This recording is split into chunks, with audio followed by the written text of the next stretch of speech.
10 tips before using the IOL cutter and forceps. First, to try with a cheap foldable IOL in vitro first before using it in vivo to get comfortable. Second, the power is linear, continuous like in Phaco 1 and not pulse nor torsional. Third, the right hand for right-handed people holds the probe and the tip cuts the IOL from the periphery towards the center while simultaneously giving counter pressure with the left hand.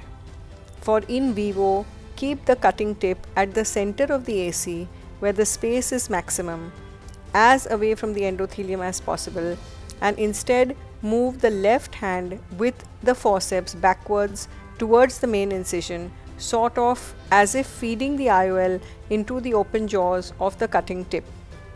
Simultaneous movement of the right hand forward and the left hand backward from the start gives the best results.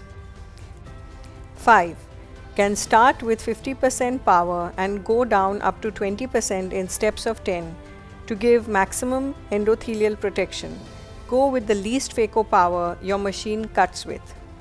6. Aspiration and vacuum are kept at 0. Irrigation should be on but low to prevent turbulence in the anterior chamber. 7.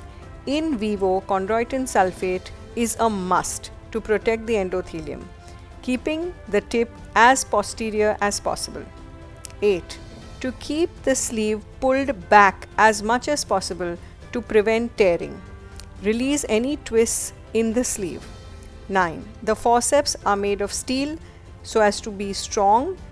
Other forceps may break as a good amount of counter pressure is required. The tip is titanium. 10.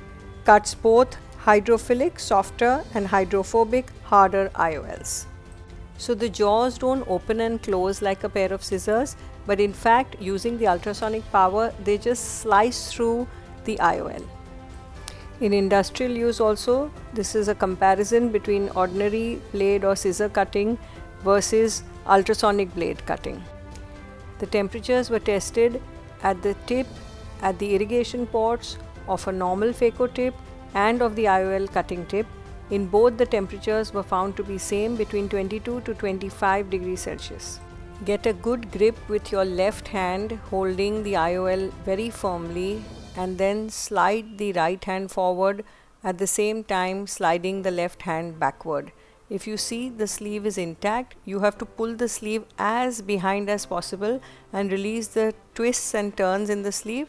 You will have an intact sleeve, else the sleeve can tear. So counter pressure with the other hand is the trick. So this becomes like a fire extinguisher which you have in the OT.